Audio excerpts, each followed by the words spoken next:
hi. Hey, I was just writing down some words that rhyme with fraction, because that's what I do.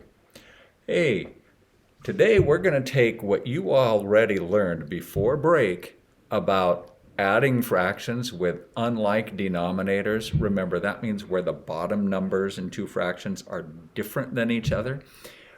And you learn how to make those into common denominators, and then you can add those fractions together. Today we're going to take that same learning and apply it to subtracting fractions. It's going to be great.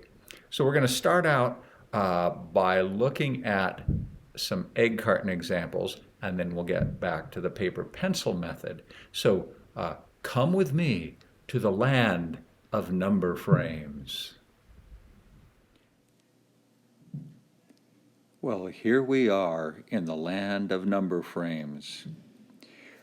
I want to remind you before we move forward with subtraction, what we do when we're adding, how we can use these egg cartons to help us figure out a common denominator and then go forward with our adding or subtracting of fractions. So I've got 2/5 plus 1/4. So this is a review of what you've already done in the past.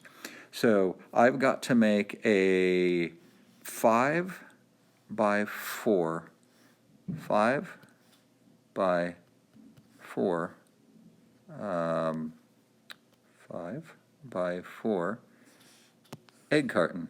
So there is 4, 5.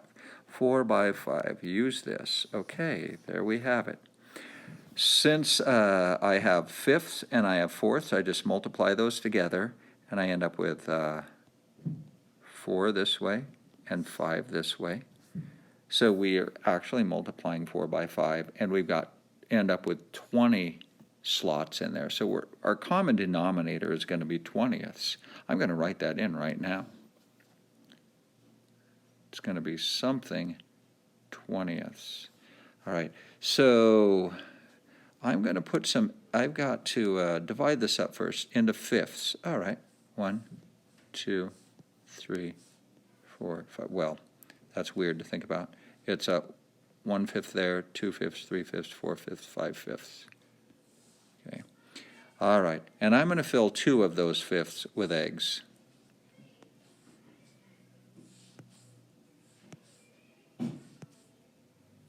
Okay, 2 of those fifths have been filled.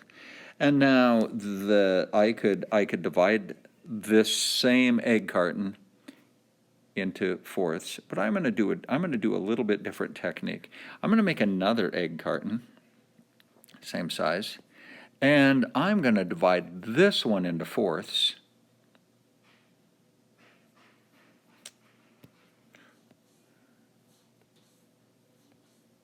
Okay, there are 4 pieces, and I have to fill one of those fourths. All right?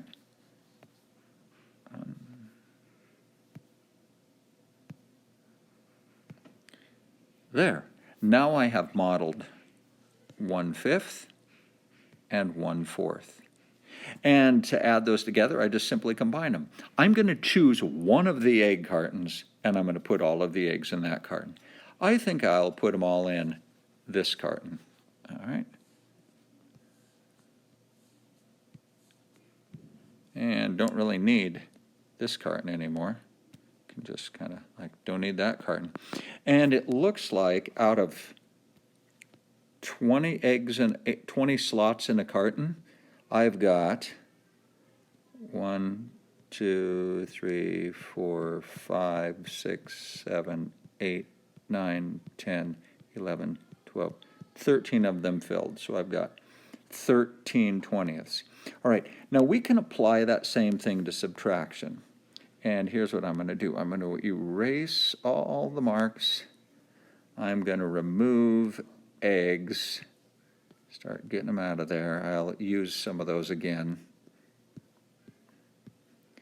And I'm going to change this sign right here to subtract. And of course I've got to erase that answer because that's not going to be accurate anymore. Okay, so I'm going to do 2/5 minus 1/4.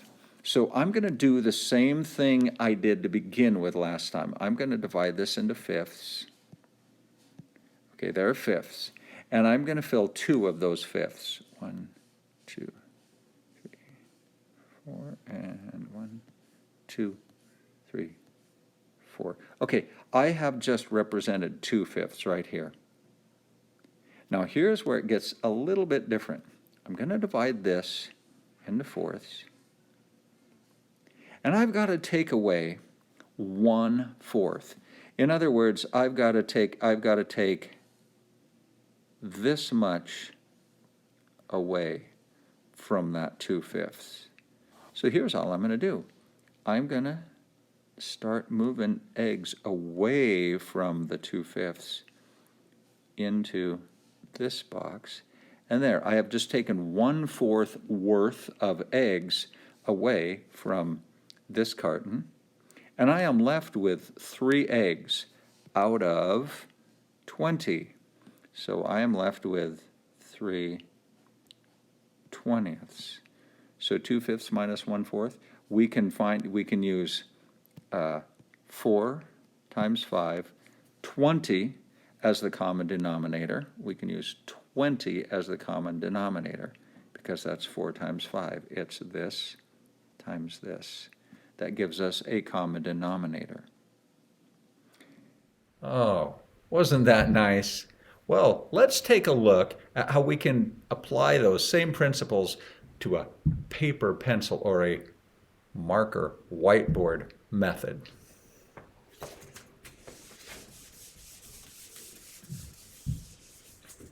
So, what you learned already about adding fractions using paper and pencil is this. You go, let's say we'll go back to the 1/4 plus 1/3 example.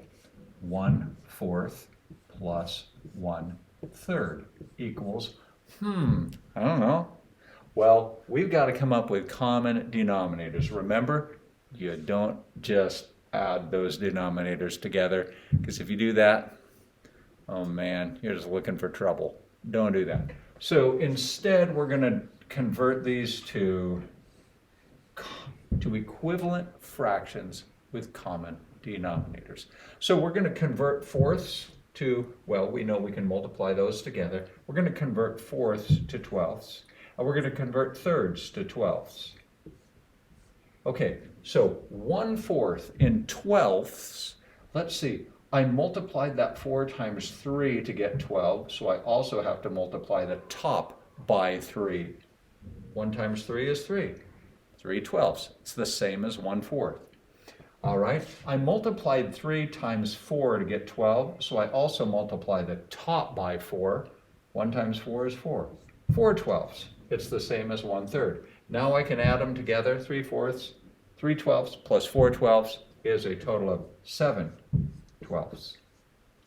Just like that. Now, when we do it with fractions, when we do it with subtraction, it's just exactly the same thing, but you subtract instead of add, like this. Now, I'm going to have to reverse this because 1/4 is smaller than 1/3. So I'm going to go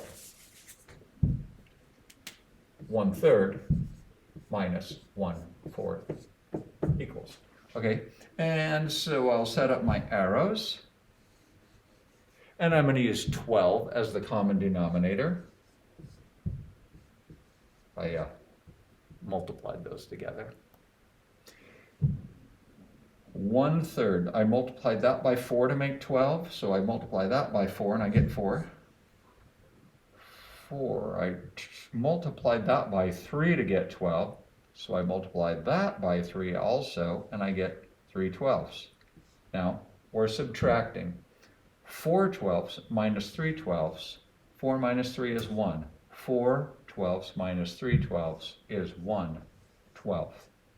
And it's just that easy. So now you get to try it.